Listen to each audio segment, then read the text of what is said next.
Hello, my name is Isabelle Cottenet, and I'm a French pronunciation teacher, trainer, and coach based in France. Today, I'm with Eisha Karol, founder of PronounceMe in the UK, a leading training service for executives using English as a second language, which was founded at Oxford University Innovation.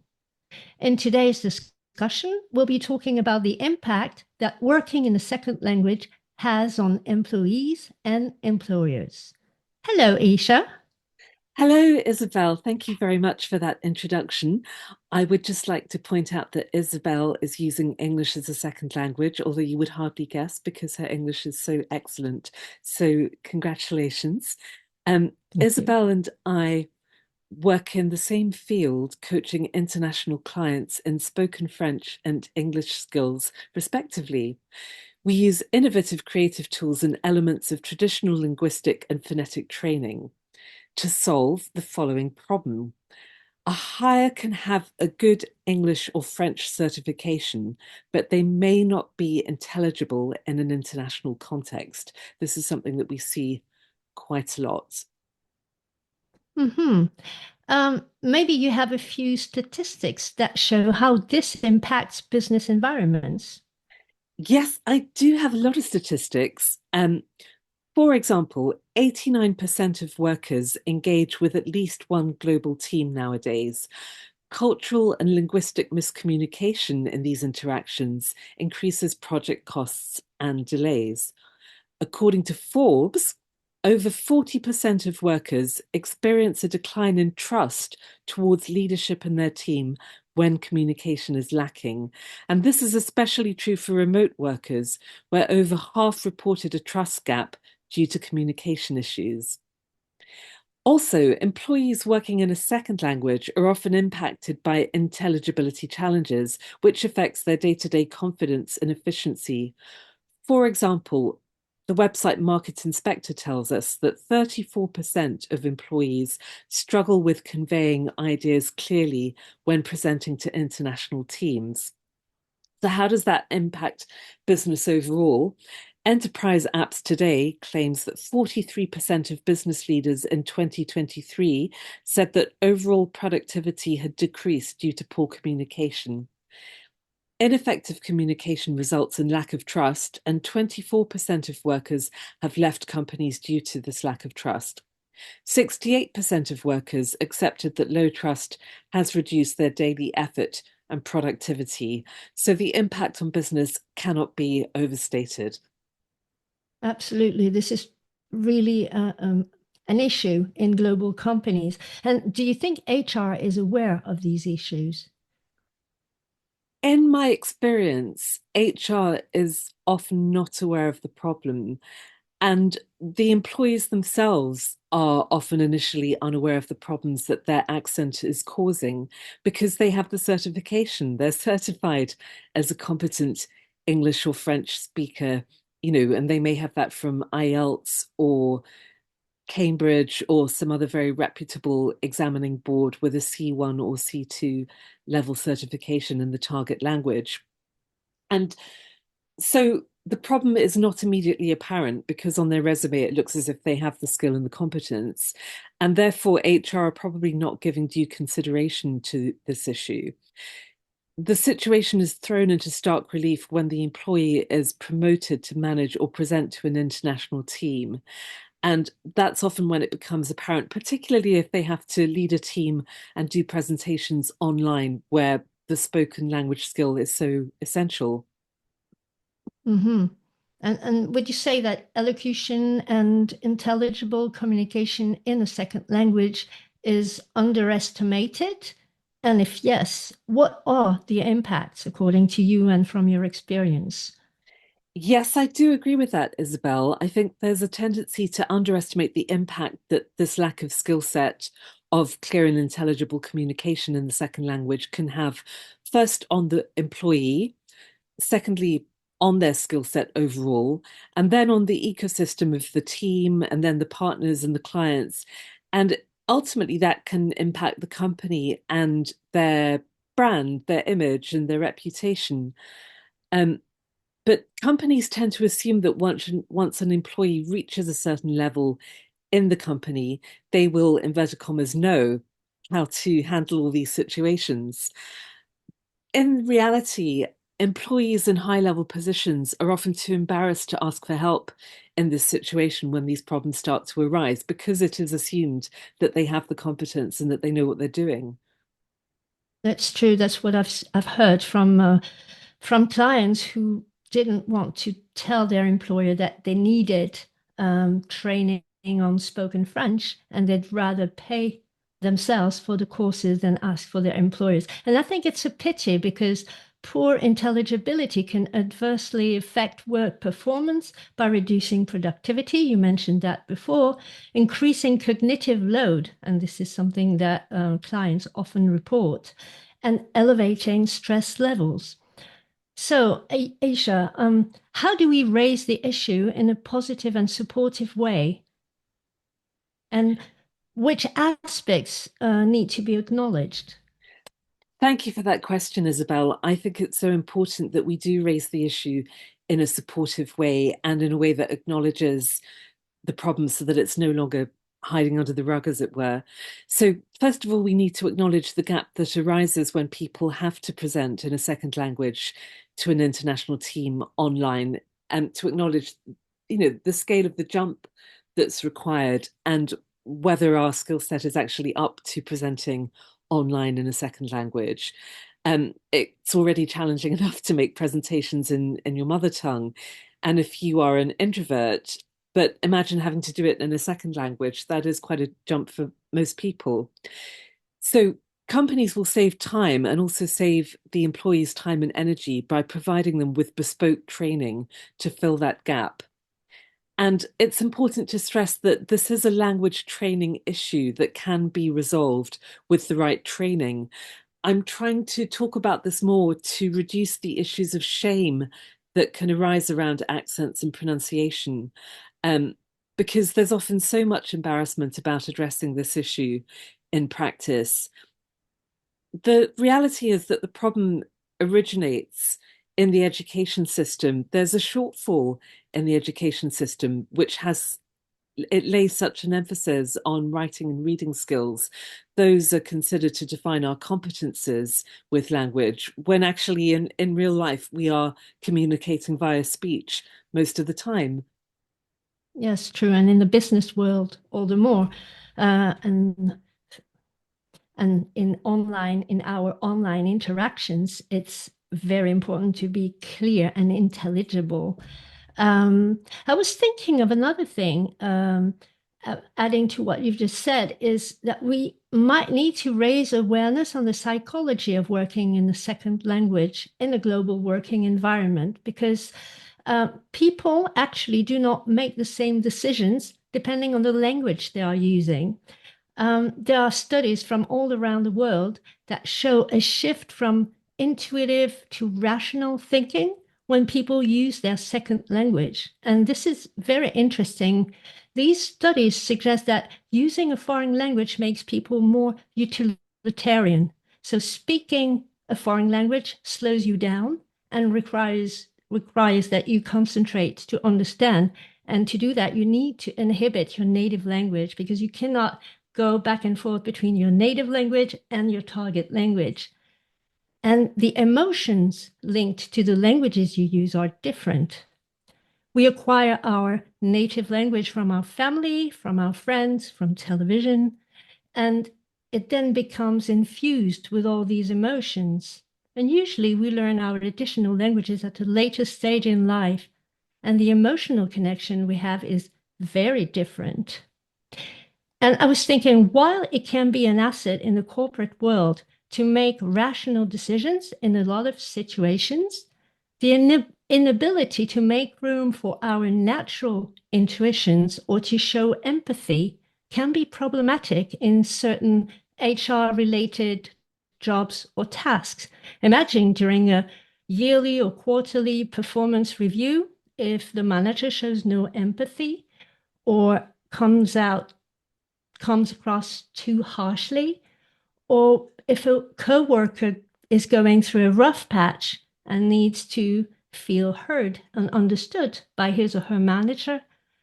Or this can also be this is very important when managers need to have difficult conversations on sensitive topics. So yes, there are psychological and sociolinguistic issues at stake here. Thank you, Isabel. You've raised so many interesting and important points around emotional intelligence, which is such a key skill in the workplace that is rightly being given more attention. And this can impact employees and workplaces on so many levels. So we really need to give consideration to the HR issues that, particularly in case of global mobility and relocation, employees have to navigate. When employees are relocated, their spoken language skills will be impacting not only their business dealings, but also their everyday lives, particularly dealing with their children's education and upbringing. And very often, in the global mobility package, a lot of attention is paid to housing and schooling, but not to the language skills that are actually going to enable and facilitate day-to-day living. In practice, when I talk to my clients about how they're getting on living in a new country or working in London, they say that they often feel like fish out of water and they don't understand localized terms. For example, in England, we have a difference between public and private schooling that has a completely different meaning to that in the US. And if they have grown accustomed to US English because they've been watching a lot of American TV, for example, they may have picked up and understood meanings that are actually different in the UK. So those little details and nuances can be really confusing. Yes, that's true. And so these nuances from a lexical point of view, from a cultural point of view, and also knowing how to express things depending on the person they're speaking to. So they need to navigate between language registers as well. And this is what this can be trickier in a second language when we don't have the clues. And we were talking about how to make the conversation smoother by using these transitions that are really widely used in British English. You were mentioning earlier, I think, well, before we started recording, actually. And this also has to do with the cultural aspects of a language that help people create a connection with their listeners, with their audience, and to come across in the right way. Yes, there is so much to be said about that. Obviously, in many European languages, there's a more formal distinction made between different registers. And for example, in French, of course, the difference between tu and vous. In German, you have high and low German in different registers. And although it's not so formalized in English, there are certain phrases and softeners that we use to indicate politeness, which is considered a very important quality in England. And so, we use an extraordinary amount of pleases and thank yous and sorries and conditionals, phrases such as, would you be so kind as to do something, or I would appreciate it if you something. Um, and these kind of nuanced phrases don't come naturally to someone using English as a second language. But I think particularly if you come from certain language backgrounds such as Spanish or Russian, where you don't have these kind of softeners and phrases so much, you can risk sounding a little bit blunt or rude in some contexts when that is not at all the intention, just because you're not using these nuanced phrases. And as you say, we don't have the clues to do that. So I would really like HR personnel professionals who are listening to consider these points and address the impact that this can have on the global workforce. Um, it can create diminished authority in someone who is, in every other sense, a high flyer in their industry. That can lead to self-sabotaging and confidence issues. And I have heard this from people working in investment management, senior engineering professionals, um, people in banking, um, people who appear completely confident and on top of their working environment, but actually underneath are experiencing these issues. And so that can have a real impact on their confidence. And due to unconscious bias, they may be perceived as less competent due to this lack of confidence and intelligibility. So we shouldn't underestimate the knock-on effect it can be having on their even on their well-being and their stress levels. Yes, this is also what people in France learning French or perfecting their French as a second language experience once they get into in the working place and once they want to climb up the social ladder and to take on more management positions. That is very, very true. So, what's really at stake around intelligibility and accent, according to you? Well, as you say, Isabel, I think, it does place social mobility in jeopardy. It can reinforce perceptions of somebody that may not accurately reflect their intelligence or their competence. And then as we've mentioned before, there are issues around localization and maybe not knowing the specific language nuances of a country or a team that you find yourself working in. Um, what other cases have you seen where this impacts, Isabel? Well, I've seen there was something very interesting that I hadn't thought of before working with a young man who was working in a gas company, a major gas company in France. And some industries face a workforce shortage and they hire people from other countries and they train them. And I was very pleased to be contacted by this big company, which had chosen to invest in their employees and to provide them with language classes. Okay, this is pretty much classic, but also with elocution course, with elocution courses, and that's why they contacted me to help a young man from an African country who spoke French but had trouble making himself clearly understood.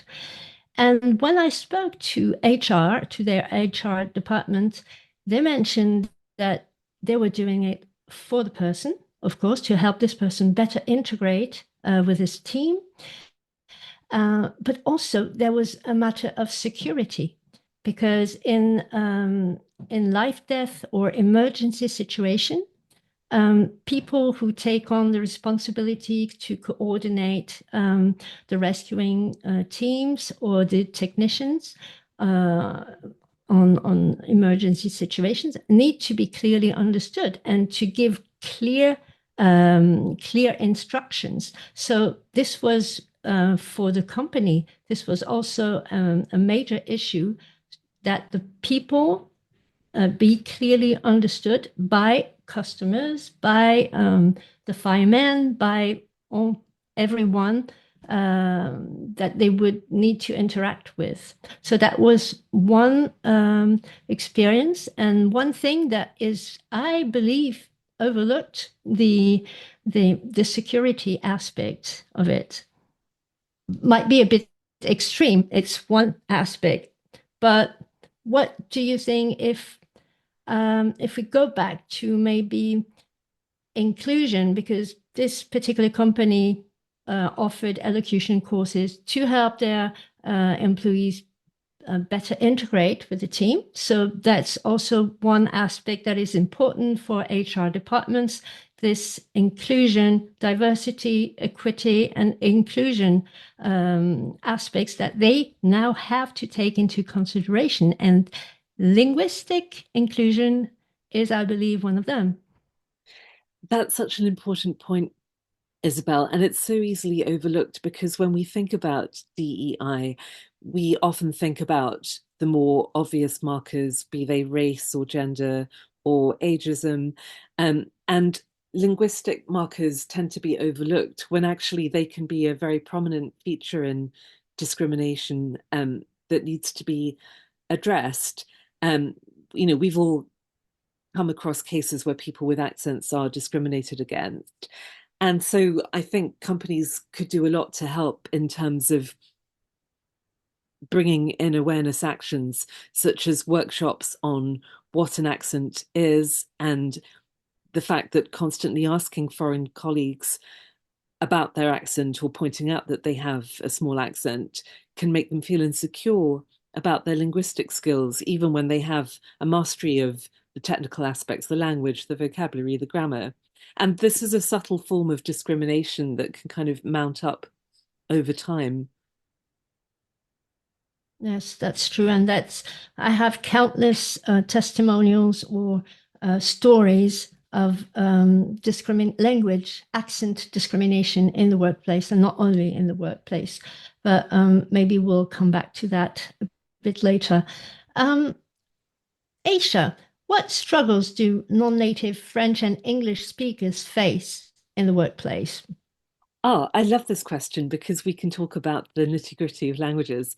So, for example, in a native English speaking environment, we are very used to listening out for consonants in the language because that gives contour to the language. And, English has a lot of hard consonants, a lot of consonant clusters that other languages don't have. And if we're listening to, say, French or Spanish speakers who have a much softer, fluid way of speaking, we often don't hear these consonants where we're expecting them to. And in a noisy environment, that can be difficult because I think the native English speaker ear is trained to listening out for those hooks to sort of hang their comprehension onto. Um, what do you think about that as a French speaker, Isabelle? I think that's very true. We have a completely different sound system. French is really a vowel language. The vowel is at the center of our syllables.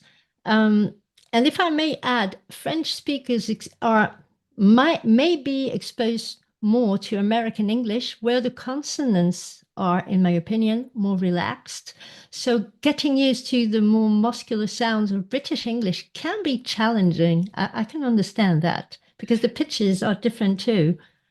Yes, that's a really important point. And of course, as you say, they're more relaxed, and sometimes people don't know, which is the inverted commas correct one. And really, the answer is the one that is going to be understood, I think, in whichever context you're using it in. Um, I'd also like to raise the issue of regional accents because people always ask me about this. And there are a couple of things to say about this. One is that in the UK, regional accents are gaining wider professional acceptance, and we see that reflected in TV and radio, where there's more diversity in terms of regional accent, and people also love to hear British regional accents and find them very charming. Um, Historically, they've often been associated with class differences, and we're moving more towards a less class-oriented society now. So some of that discrimination is going. Um, but there is still, there's still a tendency in societies for there to be a sort of cultural preference given to the accent or the dialect that's associated with economic predominance. So in England, that would be RP or Southern British English. And those ideas die hard because they're quite subconscious. If we associate a certain accent or a certain region with social mobility and economic predominance, we may have an unconscious bias in favor of that accent or view it as more desirable in the workplace or more professional. How do you see that relating to France, Isabelle? I think the situation is a bit similar in the way that we also have regional accents. We also have a lot of discrimination based on regional accents. It's getting there. We are getting there. Things have improved, but I can't say that accent diversity is predominant on French TV. However, I was talking about this the other day. things are changing also because television is not the only media anymore that broadcasts the official, the proper way of speaking. Today, there are thousands of YouTube channels where anyone, everybody can have his or her own YouTube channel to talk about a subject that they're an expert in or something that they deeply care about. And the way these YouTubers speak is very different from the way that journalists or TV presenters speak. And I've seen that this has infused also society because even the people I teach and coach, when I ask them, okay, now we're going to work on your flow. So I will ask you to pick someone that you admire or that you like the way a particular person speaks. We can work based on that person. So we choose a video. And I've seen that the videos they choose very different. That it's not only it used to be politicians, people learning French as a foreign language used to admire the way politicians spoke. And today it's not only politics. I wonder why, but also YouTubers or who speak in a not so academic way. And this, in my opinion, could lead to more diversity of accents. What do you think about this? Mm, very interesting. Yes, I think that we are being exposed to many more accents on YouTube and other forms of social media, and there's more self-reflexivity as well about accents, and lots of very funny videos about accents and very clever people that can do lots of different accents very convincingly. So, um, yes, I think anybody who is podcasting or broadcasting for an international audience needs to think about their intelligibility, um, because that's going to improve their impact and their reach. So, yes, the media map is changing dramatically. Yeah. And you were asking me about the situation in France, and I forgot to mention that yes, we have these issues with regional accents, and we have also issues with the accents that are related to a certain social class, and very often accentism or accent bias is an excuse for racism, and this is unsaid. This is something that people don't are not comfortable talking about, but it's true. So when someone in is prevented from taking on a higher role because he is being told that he does not speak French properly, and this is what some of the people I've discussed with have told me, I find this outrageous. But it's the reality, and this is the thing that needs to be addressed. Thank you for raising that important point, Isabelle. Yes, there is an intersection of accent discrimination and racial discrimination that really needs to be addressed. It's a very awkward issue, but it needs to be brought into the open. And I have to add that even white men can be affected by this. They also are at risk of losing face and confidence if they're perceived as being less competent by an international team, and that can undermine their authority. So, that leads me to two other points. I mean, first of all, if that can happen to a white man, say, somebody who enjoys a privileged position in society, but can still face this loss of confidence, loss of face, sense of being undermined. Imagine how much more impact that scenario is going to have on a person of color, on somebody who's come from another country and is at risk of facing discrimination already because of their race or their cultural difference. Or on women, if I may Yes, add. yes, please, thank you. Also on women, of course. So, because this can impact anybody, I think it can place people in a position of vulnerability which they might not otherwise have experienced. And I'm hoping that that experience could help leaders to develop empathy for their co-workers who come from other countries and language backgrounds. I think the more we understand that in a global world, you know, where we're experiencing linguistic diversity and using different languages, our status, our social status isn't fixed, but it can fluctuate according to how we're perceived. I'm hoping that will help this understanding, this realization will help us to create more empathy for each other.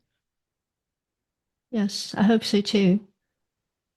And another thing that companies may want to think about is that their employees represent them, they represent the company. So, how does a company want to be perceived by its clients or by potential hires? And maybe having a policy of language inclusivity can also shed a positive light on them and on their HR policy.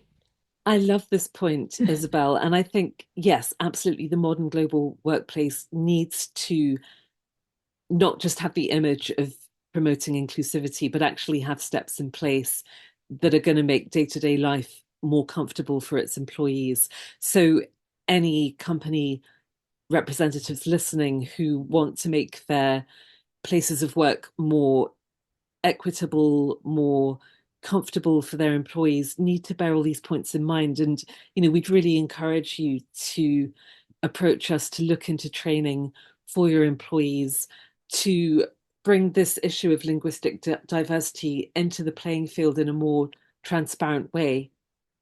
What could be some ideas that maybe we could share about the small steps, starting steps that companies could take to send a positive sign to their multilingual workforce, for instance, and to those who do not feel secure all the time?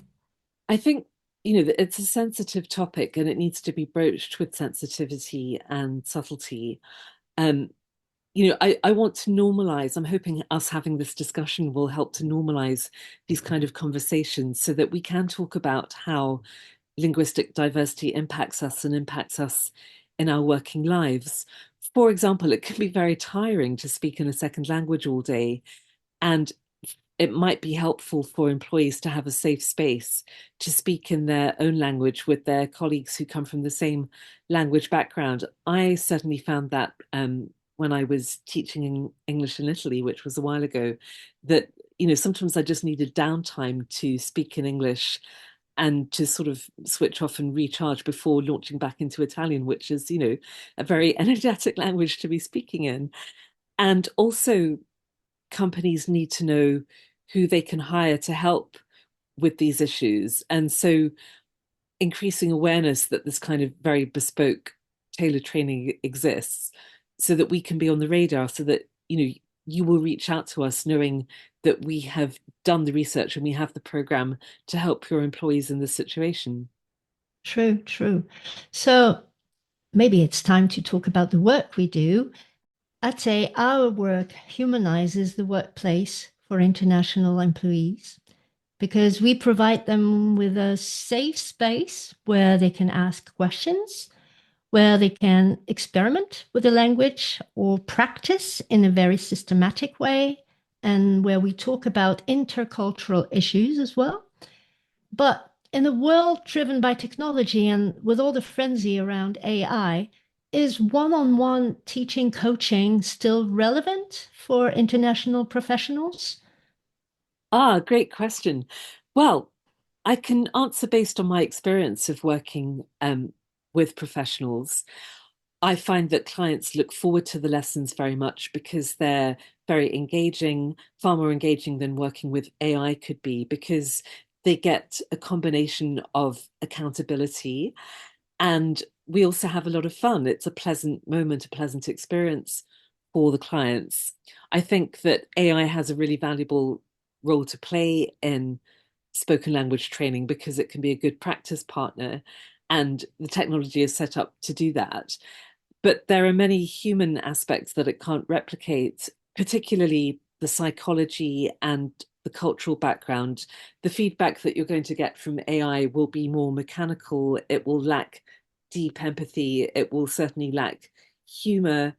In British culture, humor is very important, and it's very, often quite understated to the extent that it can be, maybe a little bit challenging for the newbie. It makes a lot of reference to media culture. So these are kind of very interwoven aspects that AI struggles to replicate. AI often sounds impossibly neutral to the point of boring and doesn't often just doesn't sound human.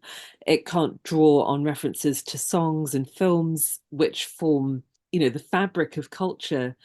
And when I work with clients, we do a lot of work with songs, we do a lot of work with singing. I get them to go and watch films that might illustrate a certain point about British humour or British culture. And this really brings the culture alive for them. And it also deeply supports the language acquisition process because they have humanized points of reference to hang their learning onto. And and the humor aspect, the cultural aspect makes it much easier for them to remember these points and enjoy them. So this makes the lessons lively, it makes them engaging, it makes them efficient, because when clients are having fun, the language is happening almost by magic because it doesn't feel like rote learning. And it's very personalized to the human that we're dealing with. And clients really value that personal approach and that personal aspect because it makes them feel valued and seen. And it really takes a person to do that, I think, Isabel. Would you agree? I fully agree, 100%. Of course. And if I may add, very often we're not there to teach the language because I don't know about you, but most of my clients already have a good command of the French language.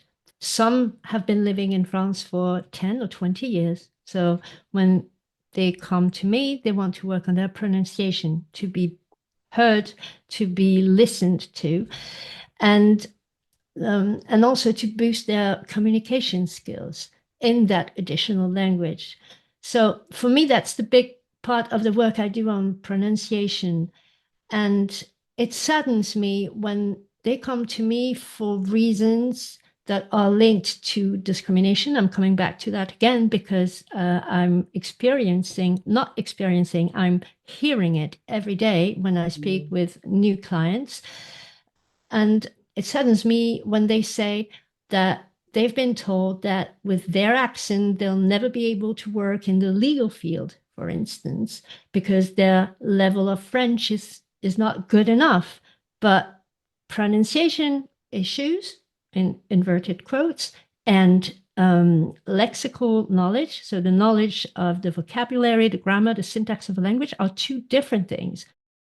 Something else that they've told me is as soon as locals hear that they have an accent that is different from theirs, people stop listening to them.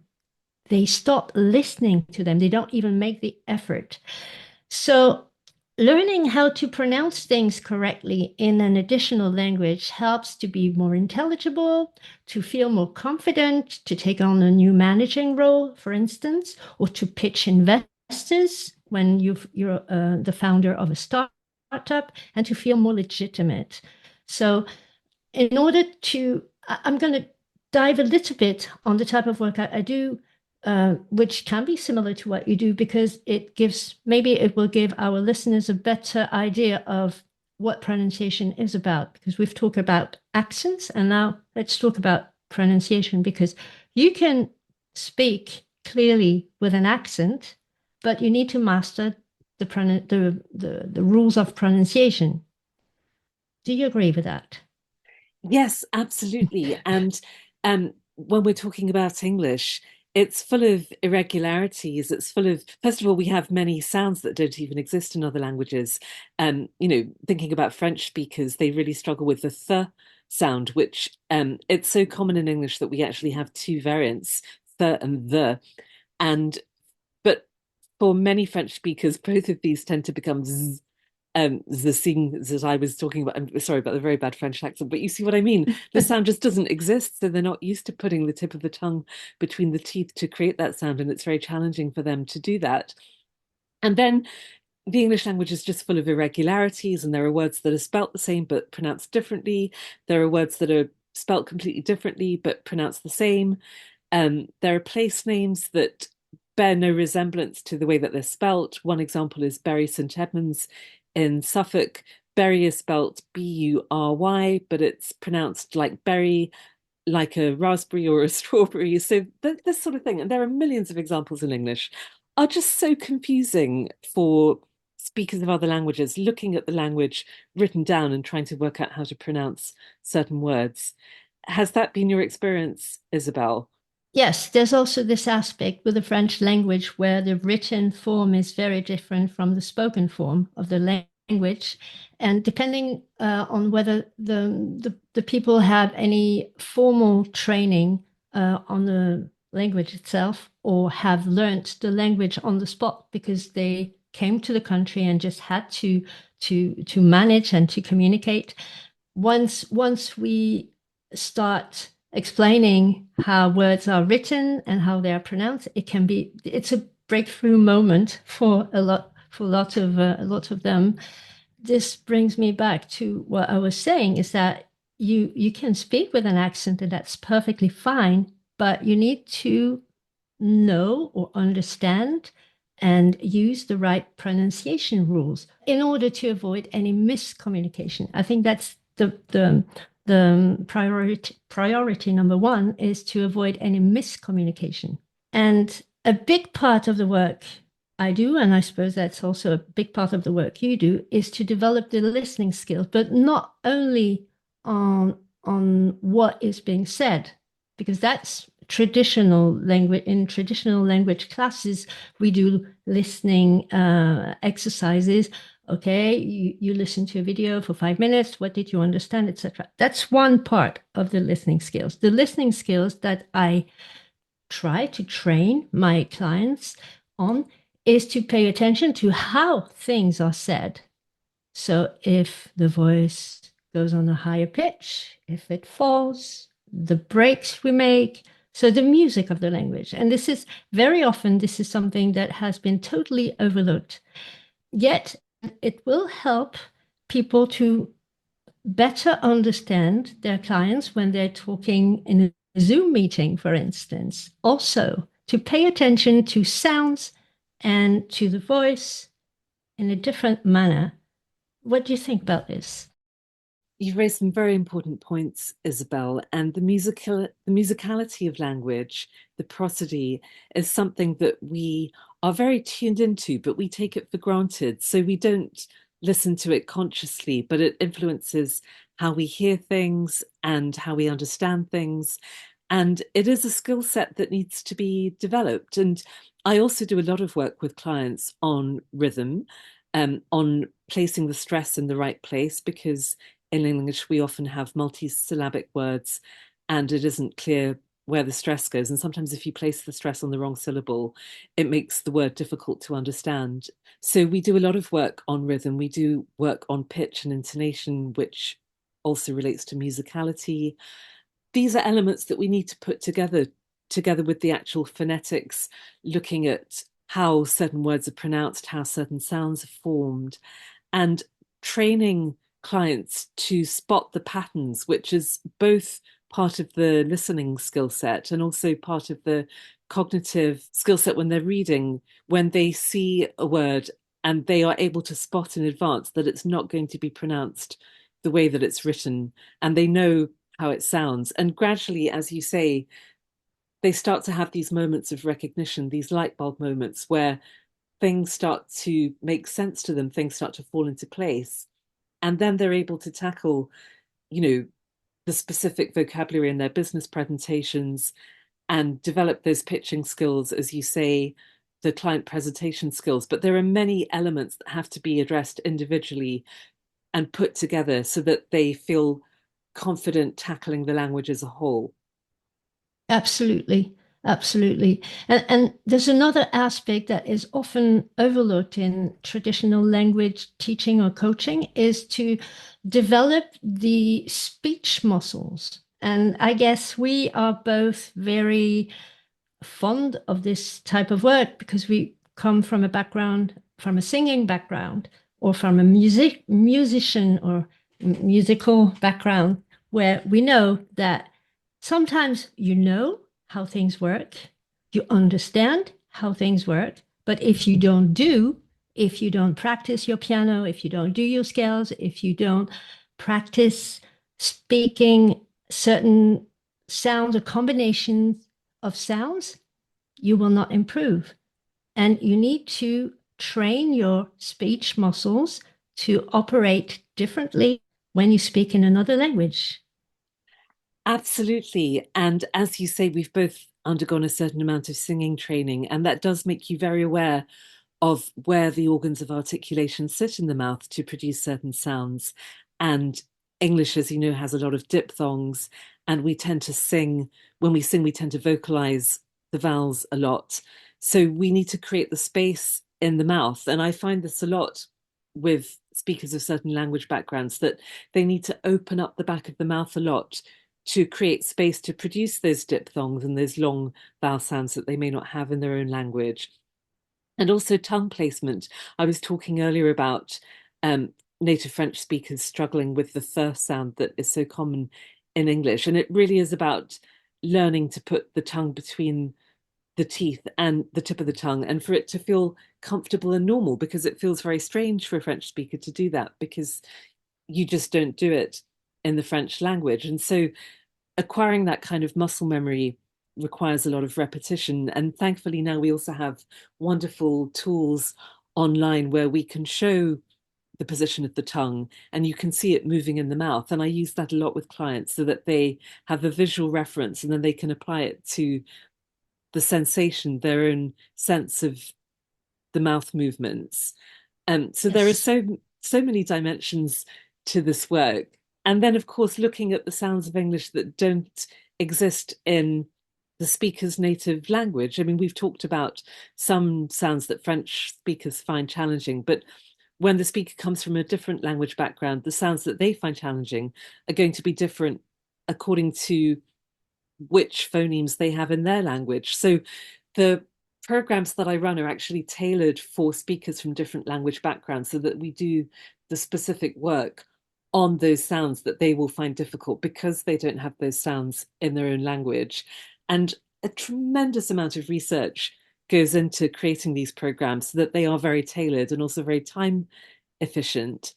So I know that both of us have brought a lot from our very diverse skill sets into creating these training programs. And this is what also makes our work interesting is to work with people from different linguistic backgrounds as well.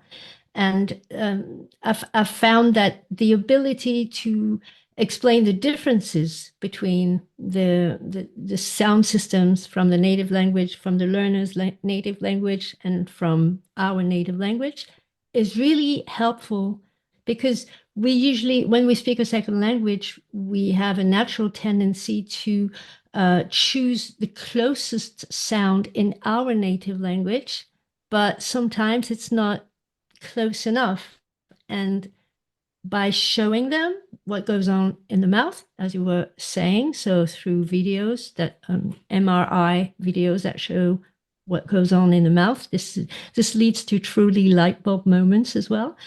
And choosing which aspects of French pronunciation, for instance, to start with will depend on each person, on their native language, on their background, on their relationship with the language itself. This plays a major part in how we tailor the programs for each person so that it is as efficient as possible.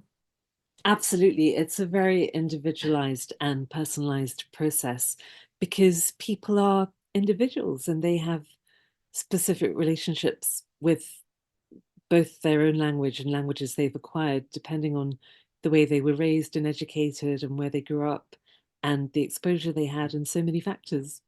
And the last thing I'd like to say about the type of work we do and why it yields such good results is that we provide individual feedback and that people act on that feedback.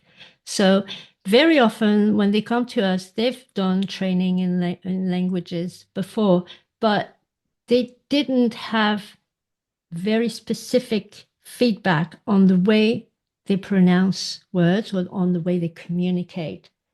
Having this tailored feedback and tips really helps them to move forward.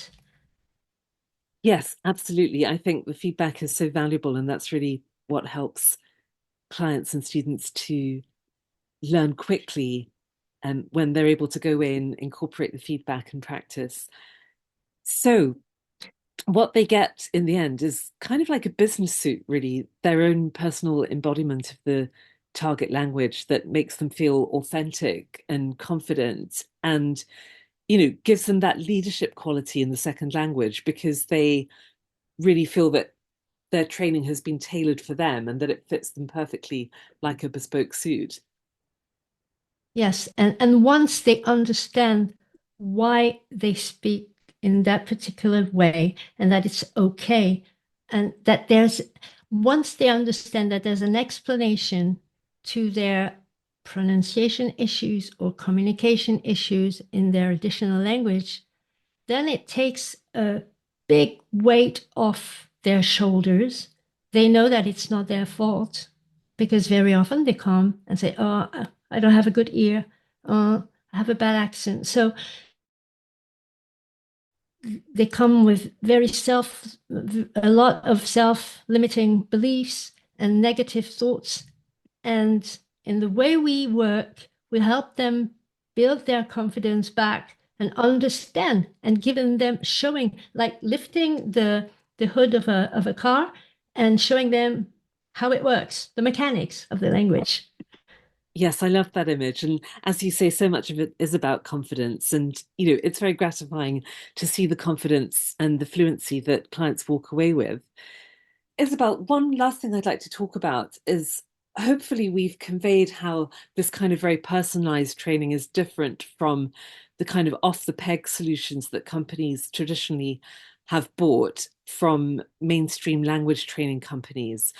One thing I'd like to add about that is those companies are often not agile enough to provide the kind of highly customized solution that we're providing. And the reason that clients struggle with speaking a second language to the business standard is often because they've gone through very standardized language training throughout their education and career. And so I think buying more of that same kind of standardized training is really not going to solve the problem. It's something that I'd really like to make companies and HR personnel aware of, that to get these kind of fast results, you really do need a very specific, customized kind of training program. And that's what we're offering. Absolutely. Personalized with feedback and with tips on how to implement the things we do in a session, to implement those tips in their daily lives, in their working lives. Yes. So, how do people get in touch with you, Isabel, to learn more? Oh, they can. Well, I have a website which is secureyourpronunciation.com, so the English spelling. Or they can also write me at Isabelle, so ISABELLE at secureyourpronunciation.com. And they can also find me on LinkedIn, and my full name is Isabelle Cottenet, Cottenet. What about you, Aisha? Well, you can go to the website, which is www.pronounceme.co.uk. You can email me at training@pronounceme.co.uk or connect with me on LinkedIn. And on the website, you will find a sign up link and you can book in for a free pronunciation assessment for your team with no obligation and get some feedback about how they're doing and maybe what might need working on. Thank you, Aisha. I think we've covered quite a lot of things today. It was a wonderful conversation, as usual. Yes, it's been a really fascinating and far-reaching discussion, Isabelle, and thank you so much for your expertise. Thank you. À bientôt. À bientôt.